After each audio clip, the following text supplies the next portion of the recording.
5 minute आप, मैं क्या बोल रहा हूँ आपको, 5 मिनट रुक जाओ, 5 minute, 5 minute, 5 minute, 5 minute, 5 minute. हाँ, नेतागिरी की आप कर रहे हो, नेतागिरी आपको अमित शाह ने बोला ना करने के लिए, आप जाओ। आप गलत बात, गलत, you behave yourself. I am talking to the press, wait for 5 minutes, just wait for 5 minute, no please. हाँ, ये देख लो आप, ये जो कह रहे हैं यही हरकत है जो making issue out of nothing. You are making an issue. साहब को निवेदन कर रहा हूं, मैं भी तो कह रहा हूं आपसे, 4 कदम दूर है ना, मैं भी 4 कदम चले गए। हाँ, सब चले गए। मैं अम्बेडकरवादी हूँ, मैं अम्बेडकरवादी हूँ, मैं अम्बेडकरवादी हूँ। आप 4 मिनट, ये देखो, यही है, ये सच्चाई है। अब आपको सच्चाई समझ में आ गई, यही सच्चाई है। सिर्फ महमूद प्राचा को रोकने की कार्रवाई है इनकी। आप आराम से करिए। 1 मिनट, फिर बदतमीजी करते रहिए। बदतमीजी नहीं, बदतमीजी नहीं, आप बाहर चलिए भाई। आप माइक हटाओ, माइक हटाओ यहाँ से। यही आपको करना है ना, यही अमित शाह जी ने बोला है, यही अमित शाह जी ने बोला है, यही बोला है ना, यही अमित शाह जी ने बोला है, यही अमित शाह ने यही बोला है ना। नहीं, चलो ये उनको डरा सकते हो तो मुझे नहीं। अपनी लिमिट में रहो, कानून की लिमिट में रहो, अपनी लिमिट में रहो, लिमिट में, लिमिट में, लिमिट में, लिमिट में उंगली दिखा रहा हूँ, लिमिट में, लिमिट में, अपनी लिमिट में रहो। आप पुलिस इंस्पेक्टर हो, अपनी लिमिट में रहो। आपकी लिमिट ये है, मेरी लिमिट पता है मुझे, तुम अपनी लिमिट में रहो। कानून पता है, कानून पता है। चलो, ये किसी और को मत समझना। चलो यार, चलो, किसी और को नहीं समझना है तुम। मैं बता रहा हूँ, किसी और को मत समझना। चलो भाई, ये कोई और नहीं है। चलो, अपना काम करो, जाके काम ड्यूटी करो कानून के हिसाब से। ये बदतमीजी मत करो। चलो भाई, चलो, चलो आप लोग, चलो, मुझे बताएंगे। सर, आपको वहाँ से हटाया गया। देखिए, डर सिर्फ अम्बेडकरवादियों का है, किसी को डर नहीं है। अब सिर्फ मैं क्या बात करता हूँ कि बुद्धिस्ट समाज को, क्रिश्चियन समाज को और हर एक समाज को मिलकर लड़ाई लड़नी है, क्योंकि ये हर एक समाज के ऊपर हमला है। इसी बात से आरएसएस और बीजेपी को तकलीफ है। दिल्ली में और किसी चल रही है क्या? दिल्ली में नहीं, पूरे देश में मोदी सरकार जो है ये मशीनों की सरकार है। ये जनता के वोटों की सरकार है ही नहीं। बुनियादी बात यह है, जब तक आप लोग ये नहीं समझोगे, जनता की बात क्यों नहीं सुनना चाहते? क्योंकि ये जनता के वोटों से नहीं जीतते, ये बेईमानी के वोटों से, मशीनों द्वारा चुराए गए वोटों से जीतते। इसलिए किससे नहीं डरते? ना ये शेड्यूल कास्ट कम्युनिटी से डरते, ना शेड्यूल ट्राइब से डरते, ना ओबीसी से डरते, ना ये मुस्लिम सिख क्रिश्चियन बहुत से डरते। किसी से नहीं डरते हैं ये, ना गरीब से, ना किसान से, किसी से क्यों नहीं डरते हैं? क्योंकि ये मशीनों की सरकार है। आप इनको वोट देके हटा नहीं सकते। लेकिन मैं आज इसलिए आया हूं कि ये एक अच्छी शुरुआत है और इसमें सबको एक साथ रहना है। अमित शाह जी को देखा, सब कर रहे, कुछ नहीं है। अमित शाह जी को तकलीफ किससे है? मुझसे। क्यों? क्योंकि मैं इनका तोड़ जानता हूं। मैं जानता हूं कि ये मशीनों की सरकार है। मैं अच्छे से जानता हूं कि मैंने 16 पॉइंट का वक्फ एक्ट दिया है। वक्फ एक्ट वही लागू होगा। ये अम्बेडकरवादी का कॉल है, ये एक सच्चे मुसलमान का कॉल है। और यही 16 पॉइंट जिसमें उम्र कैद की सजाए वक्फ की प्रॉपर्टी चुराने के लिए, जिसमें सारी प्रोसीडिंग, एक मिनट सुन लो, वीडियोग्राफी होगी वक्फ की सारी, जिसमें जितने किसी ने वक्फ की प्रॉपर्टी चुरा रखी है, कोई भी हो, चाहे मैं खुद क्यों ना हूं, वो सब जेल जाएंगे, उम्र कैद होगी। यही है, इसी चीज को इम्प्लीमेंट होगा। आज नहीं तो कल होगा ही। हम इससे डरने वाले नहीं हैं। हम जल्दी प्रेस कॉन्फ्रेंस करके ये जो कार्रवाई हो रही है उसमें अपनी कार्रवाई भी बताएंगे। आप वक्फ एक्ट पे बात कर रहे थे, लेकिन आपको बात नहीं करने दिया गया। आपको कह रहे हैं, देखिए, मैं वक्फ एक्ट पे सिर्फ बात करूं, अभी मुझे बुलाएंगे, वेलकम करेंगे और मेरे सर पे फूलमाला भी बनाएंगे। ये अमित शाह जी का काम है। मगर मैं क्या कह रहा हूँ, बुद्ध विहार में भी वही हो रहा है, वही क्रिश्चियंस के चर्च पे हो रहा है, वही सिखों के गुरुद्वारे पे हो रहा है, वही शेड्यूल ट्राइब्स की सारी जल जंगल जमीन के लिए हो रहा है, वही शेड्यूल कास्ट के लिए उनकी सारी जमीनें। आज भी तुगलकाबाद की एक केस लगी हुई है हाईकोर्ट में, वो भी मैं करके आ रहा हूं अभी।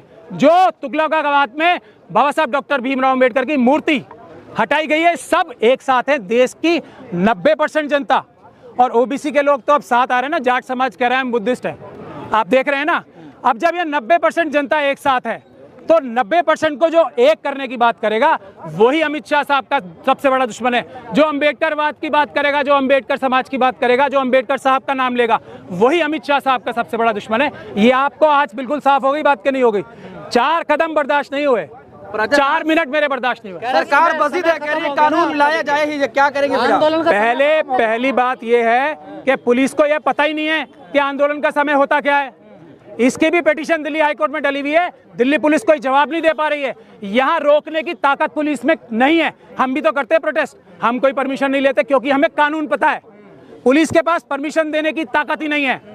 ये पब्लिक स्पेस और पुलिस को नहीं, हमारा ही है, ये हमारा ही है, लेकिन परमिशन लेके है ना, मुद्दे पे बात करें। अभी ये भटकने की बात नहीं है, ये इत्तेहाद के लिए मैं आया हूँ। सरकार कह रही है बिल आके रहेगा, तो उसके बाद क्या रास्ता होगा? जब बिल आके रहेगा तो बिल जाके भी रहेगा, ये मेरा कॉल है। कदम बात, बिल जाके रहेगा, ये मेरा कॉल है। कैसे होगा, तरीका क्या होगा फिर उसका? फिर आप वही बात कर रहे हैं, जब जो पब्लिक के वोटों से, जनता के वोटों से जीत के प्रधानमंत्री आएगा, और वो आएगा, ये तो पॉलिटिकल पार्टीज थोड़ा हमारा साथ दे दें और तो वो जल्दी आएगा। मोदी जी हटेंगे। अभी ये कोई नकली बिल पास कर रहे हैं, एक बिल पास कर रहे हैं, अमेरिका को पूरा देश बेचने का बिल पास कर रहे हैं, ये किसानों की जमीन लेने का बिल पास कर रहे हैं। इनका कोई बिल चलने वाला नहीं है। हौसला रखे सबका इंसाफ होगा। ये जो मशीनों द्वारा चुनी गई सरकार है, इसको हटाना है, और पब्लिक के वोटों द्वारा जो सरकार आएगी वो सबका हक उसके हिसाब से इंसाफ और संविधान के हिसाब से करेगी। इतनी सी बात है, डरने की कोई जरूरत नहीं। नीतीश कुमार आएंगे, आपको सरकार की क्या मंशा दिख रही है? अडानी जी को सारी वक्फ की जमीन है, जैसे रेलवे की दे दी, जैसे डिफेंस की इतनी सारी जगह दे दी, जैसे एयरपोर्ट दे दिए, जैसे पोर्ट्स दे दिए। अडानी साहब को, अंबानी साहब को, यूसुफ लुलू जैसे बेईमान जो अपने आप को उद्योगपति कहते हैं, उनको जमीनें देने का काम है और कोई काम नहीं। ये किसी आम जनता के काम नहीं आने वाली है वक्फ की प्रॉपर्टी। चलिए यहाँ से लूट के मुस्लिम जगह, जो जगह हैं, जो अल्लाह की जगह है, वो लूट के किसी गरीब को दे देंगे। जानी सारी अंबानी के पेट में, अडानी के पेट में, यूसुफ लुलू के पेट में, और कोई वजह नहीं है। ये बात बिल्कुल साफ रखे अपने जहन में। और अच्छा साहब, एक सवाल की कहा जा रहा है कि शाहीन बाग फिर से बनेगा, लेकिन सरकार में बैठे लोग कह रहे हैं जलियांवाला बाग भी याद रखना चाहिए। फिर अरे मैं भी तो बता रहा हूँ, जलियांवाला बाग वाले जीते थे, ये सरकार को बताना चाहते हैं। अभी तो दो जो अप्रैल थी 2018 भूल गए? हम नहीं भूले, हमें याद है। हमें भीमा कोरेगांव याद है। और बताओ क्या याद कर रहा है तुम्हें? शाहीन बाग भी है, किसान आंदोलन भी है, सब आंदोलन याद है हमें। और सब सरकार है ही नहीं ना। हम तो सरकार चाहते हैं, सरकार आ जाए जो पब्लिक के वोटों से आए। जैसे ही हम ये मशीनों की लड़ाई जीतेंगे, पेपर बैलेट वापस आएगा, ये सरकार को जेल में मिलेंगे ये सारे मंत्री आपको जो आज चोरी कर रहे हैं ना, अडानी जी और अंबानी जी के कहने पे, यूसुफ लुलू के कहने पे, ये सब जेलों में मिलेंगे। ये मेरा कॉल है, अम्बेडकरवादी का एक पक्का, जो ईमान वाला मुसलमान है और अम्बेडकरवादी है, ये उसका कॉल है। सब जेलों में मिलेंगे। और यूसुफ लुलू में पैसे लगा दिए इन्होंने, डीडे ये मैं कह रहा हूँ, आपका किडनी भी बेच देंगे ये। आप आने दो वक्त, आने दो ना वक्त, ये लूट के आपकी किडनी भी दे देंगे सभी। औरंगजेब की खबर हटाने की बात हो रही है सर। देखिए जब तक औरंगजेब साहब जिंदा थे, किसी की साहब बड़े आदमी के लिए बोला जाता है, इसलिए सच में वो बड़े आदमी थे, इसलिए बोल रहा हूँ। किसी की हैसियत और औकात नहीं थी जब तक औरंगजेब साहब जिंदा थे, उनके साथ या उनकी कब्र के साथ या उनके किसी चीज पे कुछ भी उंगली भी लगा दे। अब जब मर गया कोई, तो मरे हुए के ऊपर शेर तो बहुत सारे लोग बनते हैं, ये भी बन जाएंगे, क्या हो गया? तो क्या मैं खुद औरंगजेब का सबसे बड़ा मुखालिफ मैं हूँ। सुनिए आप ध्यान से, क्योंकि उन्होंने, उनकी कलम में इतनी ताकत थी, एक झटके में छुआछूत खत्म कर सकते थे, उन्होंने नहीं की, इसलिए मैं उनका सबसे बड़ा दुश्मन हूँ। लेकिन फिर भी ये कह रहा हूँ, वो बड़े आदमी थे, बहादुर थे। उन्होंने भारत को इस शेप में लाने के लिए, दुनिया की सबसे बड़ी इकोनॉमी बनाने के लिए, जब तक वो थे ना, और उनके वंशज भी थे, भारत दुनिया की सबसे बड़ी इकोनॉमी थी। 24% देश की नहीं, दुनिया की जो संपदा थी वो भारत में थी, और वो भारत से बाहर लेके नहीं गए थे। यहीं पे है उनकी संपदा, जो आज हम सब भी जो हम इस्तेमाल कर रहे हैं। ये है औरंगजेब साहब का कंट्रीब्यूशन, मुगलों का कंट्रीब्यूशन। वक्त की बात करें तो क्या नीतीश बाबू, चंद्रबाबू नायडू आएंगे आप लोगों के साथ? उम्मीद है? नहीं, उनके ऊपर बहुत बड़ा दबाव है, ईडी का, सीबीआई का, इनकम टैक्स का बहुत बड़ा दबाव है। दिल से तो वो हमारे साथ है, दिल से बहुत सारे लोग हमारे साथ हैं, लेकिन अगर जन आंदोलन बड़ा होगा तो वो खुल के भी आएंगे। अभी जन आंदोलन छोटा है, इसलिए वो लोग ईडी और सीबीआई के डर में है, ऐसा मुझे लगता है। क्या उनके हर चीज में प्रभाव पड़ेगा, लेकिन सबसे बड़ा प्रभाव पेपर बैलेट से चुनाव ना होने का है। मैं फिर आपको बता रहा हूँ, पब्लिक वोट नहीं दे रही है, कोई वोट नहीं दे रहा मोदी जी को और अमित शाह जी। कैसे जीतते हैं? मशीनों से।